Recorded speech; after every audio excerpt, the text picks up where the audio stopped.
Paano mo nalaman na nakangiti ako? Lagi ka naman talaga masaya eh. Kahit nga nung nadiskrasya ka, tawa ka pa rin ng tawa eh. Tumawa lang naman ako noon kasi niyabangan mo ako eh. Ang sabi mo kasi magaling kang kumanta. Pero unang linya pa lang naubusan ka na ng hangin. Para yun lang, natawa ka na? Yung tawa mo pa nga nakaka-insulto. Pumiyok lang ako pero maganda ang boses ko. Hindi kagaya mo na pangit talaga kahit sa ang anggulo. Wow! Anya sabay hampas dito. Pangit ka dyan. Kulang lang ako sa practice, uy. Bugbugin kita dyan eh. Nakakatakot ka na nga, sadista ka pa. Parinig nito. Ang pangit ang pinapanood mo. Sana yung mga true story na lang para may matutunan ka, hindi yan puro katatakutan o kaya puro pagmamahalan. Ano ba makuha mo dyan sa pinapanood mong yan? Pwede ko makuha ang atensyon mo. Mabilis na yung sagot. Pwede mo ko yakapin kapag natakot ka. Biro niya pa. Naligo naman ako kaya siguradong wala kang masasabi. Bakit kaya hindi ka lang maging simple? Hindi ganyan umakto ang isang babae, Mirasol. You should... Ay, kalimutan mo na lang sinabi ko.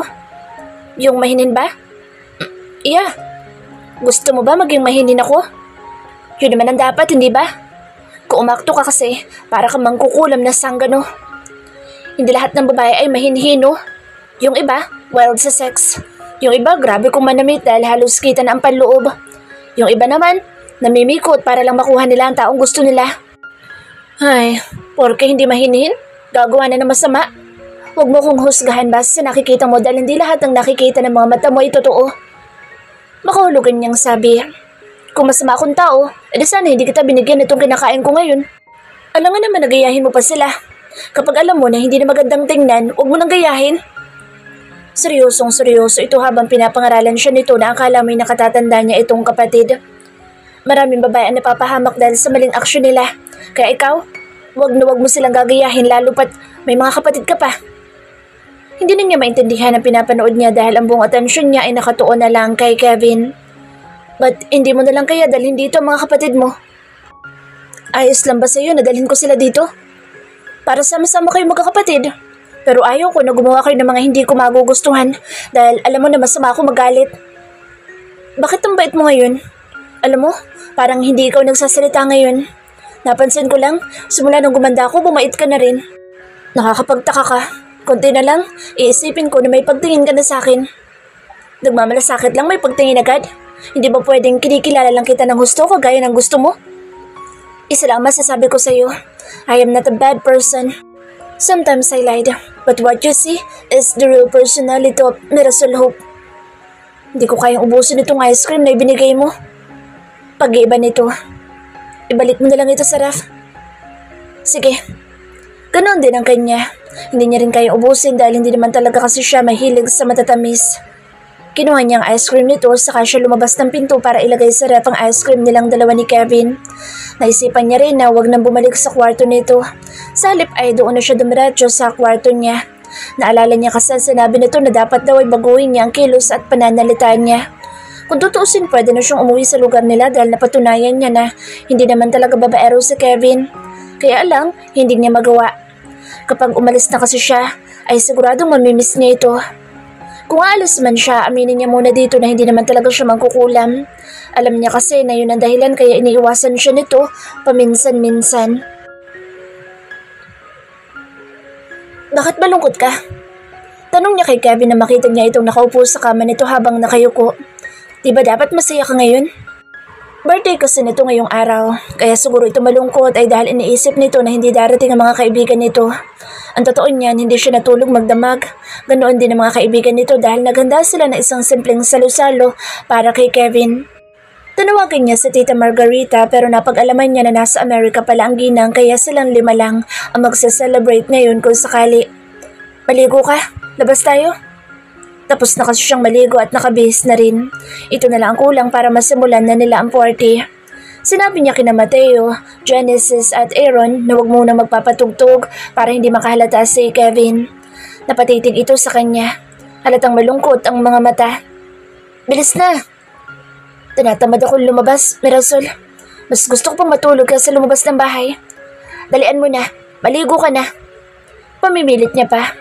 Magandang mamasyal ngayon dahil hindi mainit ang panahon. Promise, saglit lang tayo. Tinatamad nga ako. Pakapaliguan na lang kita. Paliligo na ako. Hintayin mo na lang ako sa labas. Sige. Ilak mo ang pinto paglabas mo. Oo.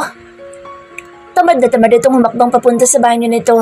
Imbes na lumabas siya ay masaya siyang umupo sa ibabaw ng kama nito habang hinihintay itong matapos. Nang bumukas ang banyo ay mabilis siya nagtago sa gilid ng closet nito dahil baka magalit ito na hindi niya sinunod ang sinabi nito kanina. Hanggat maaari kasi sinusunod niya lahat ng inuutos nito para hindi na sila bumalik sa dati na animoy aso't pusa. Nang makita niya ang kabuuan nito ay napasingap siya. Wala kasi itong saplot kahit isa at para hindi siya makagawa ng ingay ay tinakpan niya ang bibig niya. Pero napatingin na ito sa gawin niya kaya mabilis itong kumuha ng maisuot para takpan ang kahubdan nito. Wala ako nakita. Anya pero ang mga mata niya ay nakasunod sa kilos ni Kevin. Bakit nandito ka? Ano ba kasing ginagawa mo dito? Mabilis siyang napatayo. Hindi niya alam kung saan siya titingin dahil sa mga nasaksihan niya. Hinihintay kita. Di ba sinabi ko sa'yo na lumabas ka kanina? Galit ka ba? Tanong niya. Wala naman ako nakita eh. Wala ka nakita? Mabilis siyang tumango-tango. Maya-maya pa'y umiling-iling siya. Liar. Wala nga ako nakita. Tanggi niya.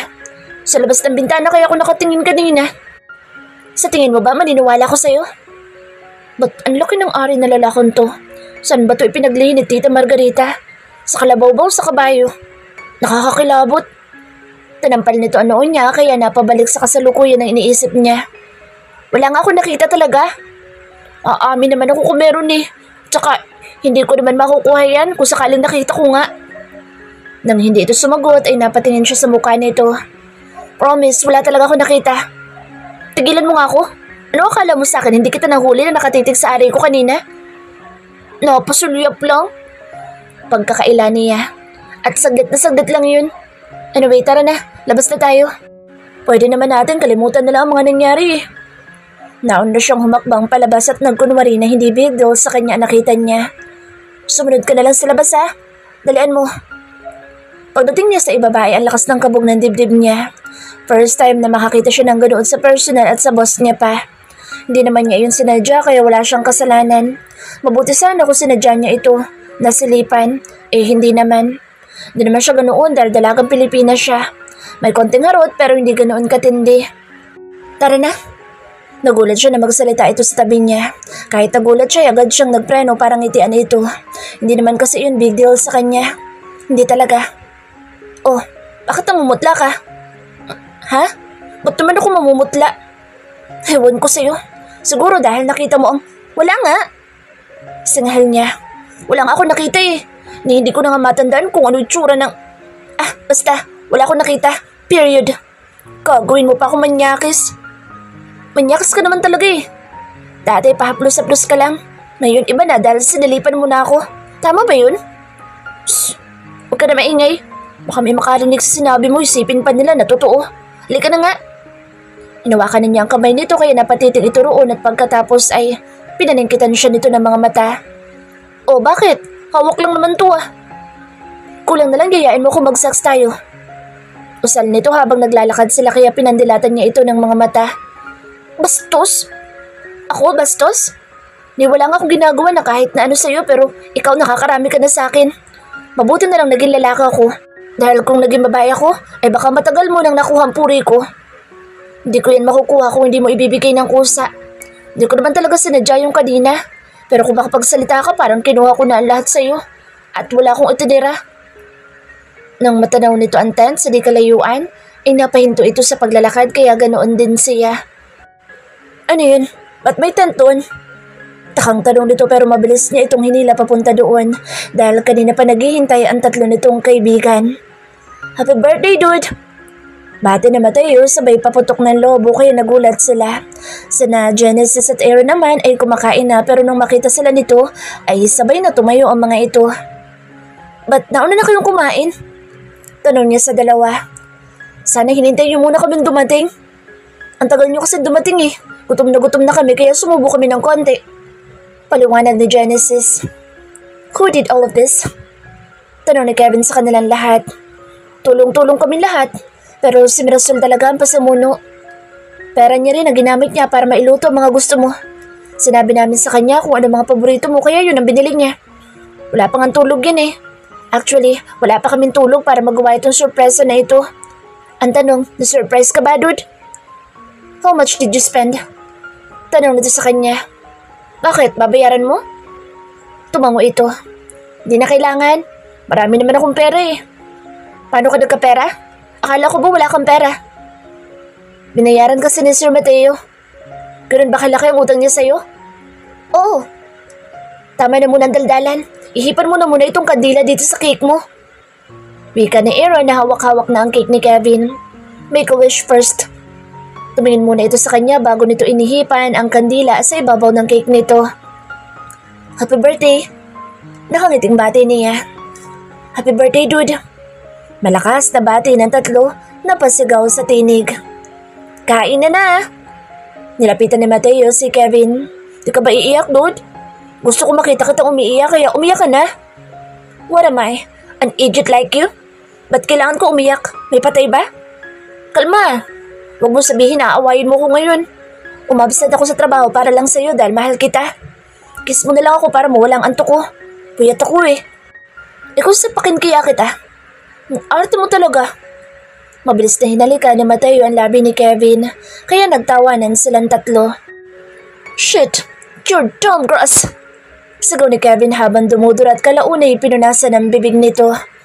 Kailan pa naging gross ang halik? Ang arte mo talaga, Alonzo. Kapag kumakain ka nga ng hindi ka nandidiri eh. Sinasabi mo pa, you taste so good. Huwag nga ako, Alonzo. Shut up, will you? Oo na. Makakain na nga. Narusol kain na. Kung inaantok ka, umidlip ka dyan sa tent ko. Turo nito sa sarili nitong tent na nasa ilalim ng puno ng akasya. Ayos lang, sir. Sanay naman po ako magpuyat. Okay. Kain ka na rin, sir. Sabi niya kay Kevin. Sabay na tayo. Tugon nito, tinatak na siya papunta sa lamesa kung saan nandoon ang mga pagkain. Inabutan na rin siya nito ng plato, kutsara at tinidor na puro disposable para hindi na sila maghugas. Thank you. Wika niya. I'm the one who is supposed to say thank you to you. Wala yun, sir. Masaya ako na masaya kayo ngayon. Happy birthday ulit. Thank you, Mirasol. Welcome. Para silang close na close kung mag-usap ngayon. Maniwala ka. Hindi ko talaga sinasadya yung kanina. Kalimutan mo na lang yun, okay? Hindi niya alam kung kay Kevin ba talaga niya sinasabi iyon o para sa sarili niya. Sigurado kasi siya na kahit anong gawin niya, hindi na niya makakalimutan ang itsura ng alaga nito na nakita niya kanina. Bakit namumula ka? Puna nito sa kanya. Nagsasando ka lang naman ng pagkain pero namumula yung pisngi mo. May naalala lang ako. May iniisip lang ako. Ay, wala pala akong iniisip at inaalala. Manyakis. Parinig nito bago ito umalis at umupo sa tabi ng mga kaibigan nito. Manyakis daw? Ni hindi niya nga nahawakan. Hinawakan. Nang mahuli nito na nakatingin siya dito ay palihim siya nitong inismiran. Kita mo to, di naman big deal yung nakita niya kahit hindi niya naman talaga sinadya. Sir Kevin, lasing ka na, tama na yan. Nag-aalalang wika niya rito. Ang mga kaibigan kasi nito ay nakahiga na at tulog na rin. Samantalang itong amo niya ay maghapon ng uminom pero gising pa rin. Hindi na nga kayo makakita na maayos eh. Duling na kayo oh. Ayos lang ako. Di pa nga ako tinatamaan ng alak eh. Anong hindi ka pa tinatamaan? Kung saan-saan ka na nga umiihi. Sikmat niya. Halos lahat na yata ng puno dito sa ibabay inihian na nito. Kapag may punong namatay, kayo may kasalanan. Mabuti na lang at medyo malayo-layo sila sa pinagtanamin nila ng gulay. Dahil kung hindi baka namatay na mga iyon dahil sa kaiihi nito. Sinisilipan mo ba ako? Hindi no.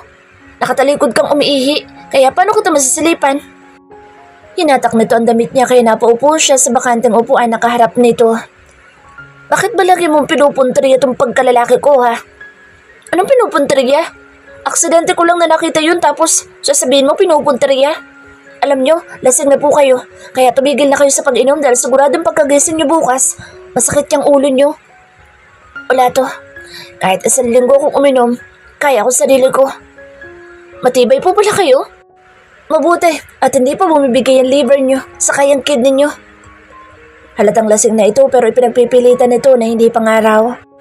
Yung baso kasi na may alak ay halos nagkakatapon-tapon na dahil medyo magaslaw na nga ito.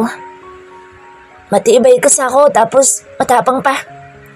Tumango siya sabay agaw sa baso na hawak nito. Sa sobrang tapang nyo, inugat na yung baso sa kamay nyo. Puro na lang kayo kwento, imbis na natutulog na kayo. Ba't hindi ka pa matulog? Namumungay ang mga mata na tanong nito. Porke birthday nagpakalasing. Akala mo naman wala nang susunod. Paano ako matutulog kung hindi pa kayo tulog? Mamaya niyan, umihi na kayo dyan sa pantalon nyo. Hindi nyo pa alam. Kahit lasing na lasing ako, alam ko lahat may rason. Wika na to habang natatawa. Alam ko na lagi mong pinag-iinteresan tong katawan ko. Dagdag pa nito. Lasing na nga talaga kayo. Anas niya. Kung ano-ano na yung sinasabi nyo na hindi naman totoo. Tumawa na naman ito.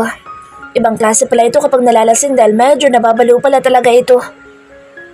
Hindi ako lasing. Baka ikaw ang lasing. Paano ako malalasing? Hindi nga ako umiinom kahit isang baso ng alak man lang.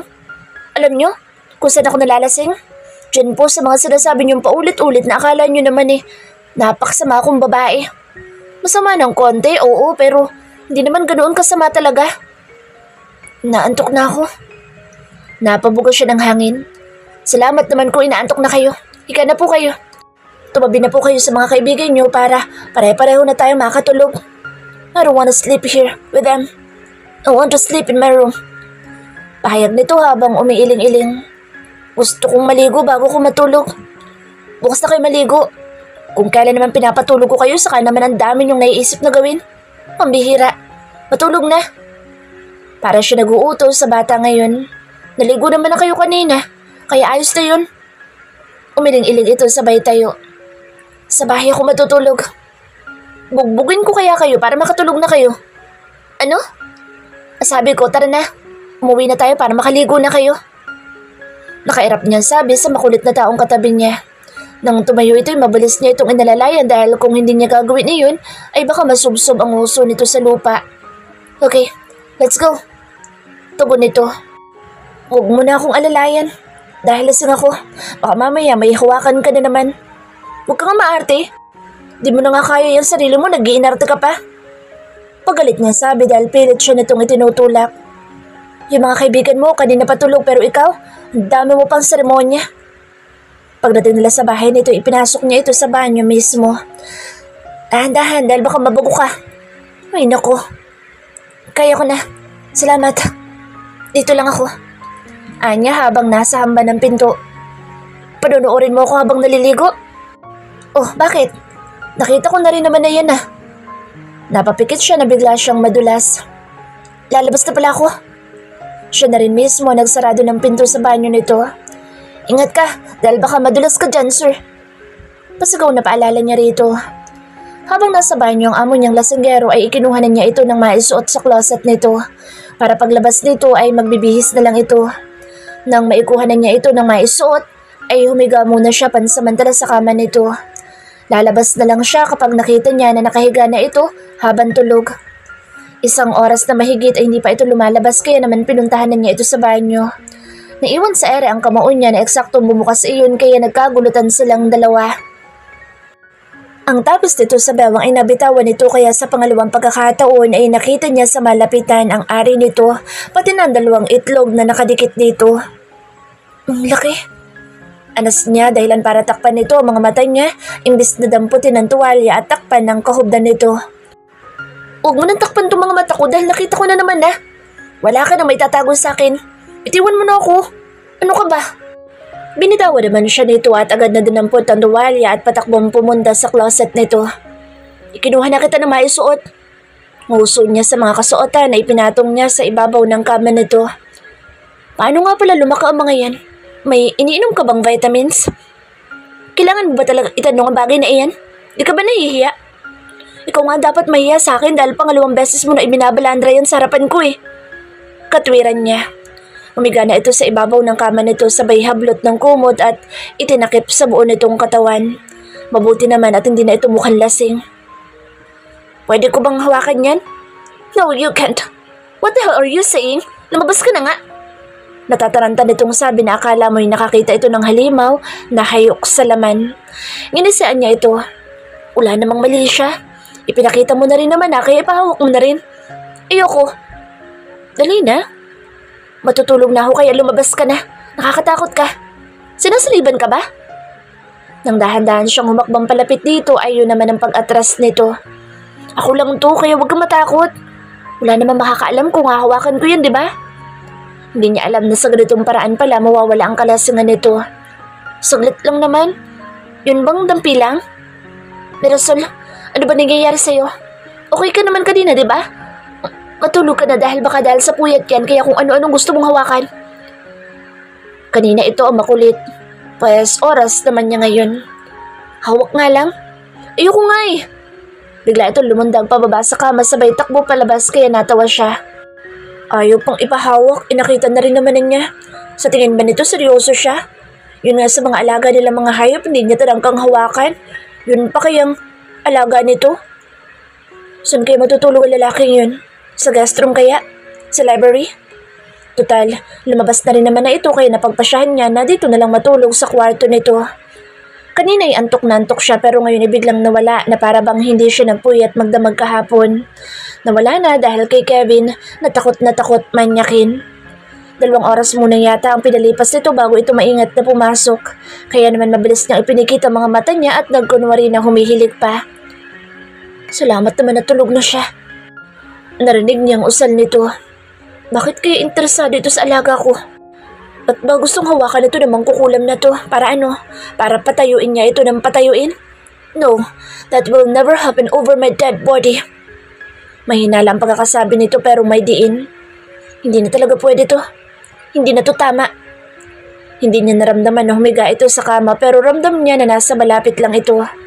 Maya-maya pa'y naramdaman niya na maingat itong kumuha ng unan at pagkatapos ay may kung ano itong inilatag sa ibaba ng kama. Sa library na lang kaya ako matulog. Baka kasi magising ang mangkukulam na to, gahasain pa ako. Ay hindi, ba't ako matatakot? Bahay ko to kaya hindi dapat ako mag-adjust. Pagkausap nito sa sarili nito, alala na. Imbis na matulog kung ano-ano pa sinasabi. Maya-maya pa'y narinig niya na nagpatugtog ito ng worship song. Mahina lang iyon pero rinig na rinig niya kaya doon na niya idinilat ang mga mata niya at pasimple itong sinilip. Pagsilip niya ay gulat itong napatingin sa kanya. Halos lumuwang eyeballs nito kaya natuwa siya ng malakas na lalo yata nitong ikinatakot kaya bigla itong napabangon. Hanggang sa paghinto niya sa kakatawa ay nakabasad lang ito. Hindi ako makatulog. Wika niya. Tabi tayo para makatulog ako na mahimbing. What? Ayoko nga. Dalian mo na. Huwag na akong hintayin na mainip dahil iba ang nagagawa ko kapag naiinip ako. Ayoko nga eh. Parang bata nitong sabi. Nakakatakot kang katabi. Tatabi ka ba? O akong tatabi sa'yo? Sa library nila ako matutulog. Wika nito at minitbit na nga ang unan pero mabilis niya itong hinata kaya napahiga ito sa tabi niya. Let's make fun tonight. Bulong niya sa tenga nito dahilan para mamutla ito. Patayin mo ng ilaw. No, buksan mo lang yan. Nang yakapin niya ito ay para itong tuod. Hindi kasi ito gumagalaw. Wala naman siyang gagawin dito. Yayakapin niya lang hanggang sa makatulog siya tapos yun na yun. Yakap na may kasamang harot pero konting-kunti lang talaga. Huwag mong papatay ng ilaw ha. Pakiusap nito na lihim niyang ikinatawa. Lights off nga daw ang maganda pero bakit ayaw ni Kevin? Ayaw mo ba ng lights off? Depende sa katabi ko. Kung ikaw ang katabi ko, sa pagtulog ko, gusto ko bukas sa lahat ng ilaw dito sa bahay ko. Alam mo ang cute mo. Anya sabay pisil sa matangos nitong ilong. Mas exciting kapag nakapatay ang ilaw, di ba? Yun kasi ang naririnig ko sa iba eh. Depende nga sa katabi. Matulog ka na lang kaya. Ang harot mo, may nalalaman ka pang lights off. Bakit? Gusto mo ba lights on lang? Wala akong gusto. Wala. Galit ka na niyan? Nagpapaliwanag lang. Nagtanong ka kaya nagpaliwanag ako. Tumango siya. Kiss mo na lang ako. What? Kiss mo na lang ako? Ulit niya. Sa pagkagilalas niya, ibinaba nito ang suot nitong short. Huwakan mo na lang to para matapos na yung kakulitan mo. O ano pang hinihintay mo? Huwakan mo na. Imbis na hawakan nito, mabilis siyang tumalikod at pumikit na.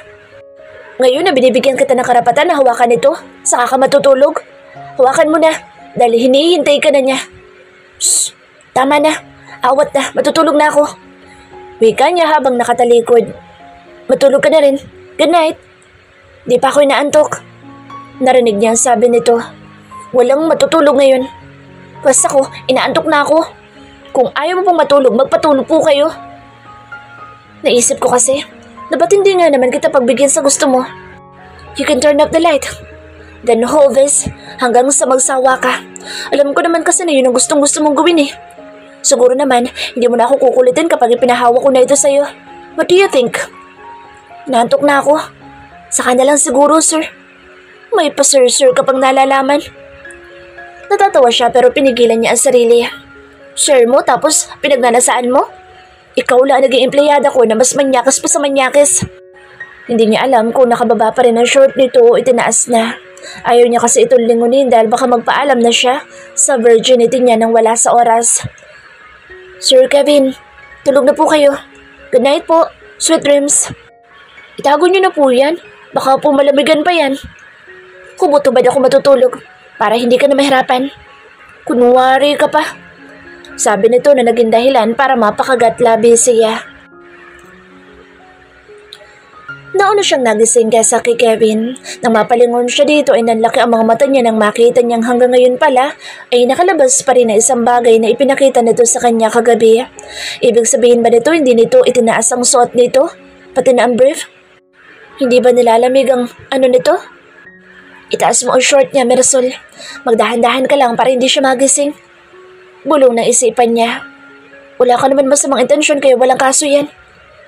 Tumangutango siya.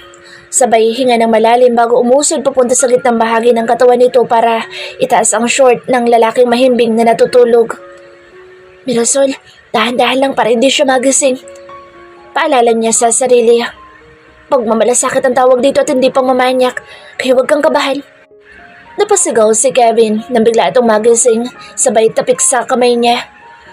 Anong balak mong gawin ha? Ulo. Balo wala niyang tugon. Wala? Paanong wala? Huling-huli kita. Huling-huli na ano? Huwag ka nga magmaang-maangan dyan. Bakit ba naging ganyan ka? Ano ba nangyayari sa'yo?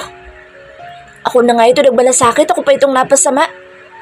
Sadya sa lalaking animoy pinagsamantalahan niya base sa itsura nito. Wala ka bang natatandaan sa mga nangyari kagabi? May nangyari sa atin? Lasing ka pa ba? Hindi mo ba naalala mga pinagagawa mo kagabi? Ano bang ginawa ko kagabi? So wala nga itong idea? Natawa siyang bigla. Paano kung may nangyari pala sa kanila tapos hindi nito naaalala? Iyak na lang siya, ganoon? Natawa na naman siya sabay higa. May ginawa ba ako kagabi? Umiling siya pero natatawa pa rin. Kumuha siya ng isang unan at niyakap niya iyon ng mahigpit. Ang mukha nito ay nagtataka na sa mga ikinikilos niya. Ano nga? Pangungulit nito. Nagkakaroon pala ito ng amnesia kapag nakakainom ang lalaking ito. Kung ganoon, hindi na dapat ito uminom ulit. Hindi ka talaga magsasalita? Ayoko na sanang sabihin ito pero dahil mapilit kayo sasabihin ko na lang ang lahat. Panimula niya. Hinawak-hawakan mo lang naman itong dibdib ko. At hiniling mo sa akin na gusto mo itong tikman kahit sandali. No, I'm not like that. Umiiling nitong sabi habang namumula ang pisngi. Hindi ko yun ginawa, hindi ba? Hindi ko yun kayang gawin kaya imposible ang sinasabi mo ngayon. Gusto mo ba ipakita ko sa iyo ang pamumula ng dibdib ko? Di mo na ako magtatrabaho ngayon dahil sobrang sakit ng ginawa mo. Sa sobrang kalasigan mo kagabi, hindi mo na alam ang tama at mali. Hindi ko yan ginawa dahil hindi ako ganyan.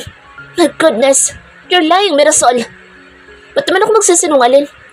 May mapapala ba ako kapag nagsinungalin ako?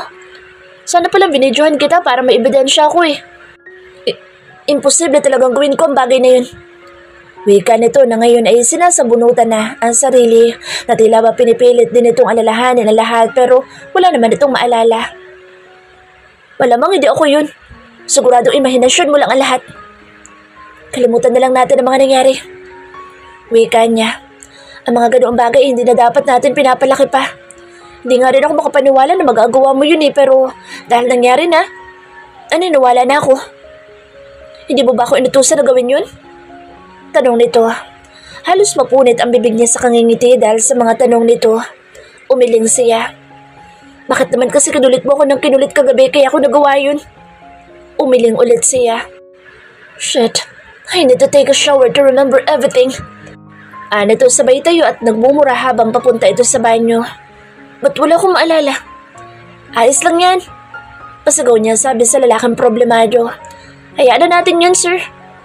Baka mamaya hindi ito makapagtrabaho at makatulog dahil sa kakaisip sa kasalanan nito na hindi naman na ito ginawa. Habang inaayos niya ang kama ni Kevin ay napapasipol siya sa sobrang tuwa.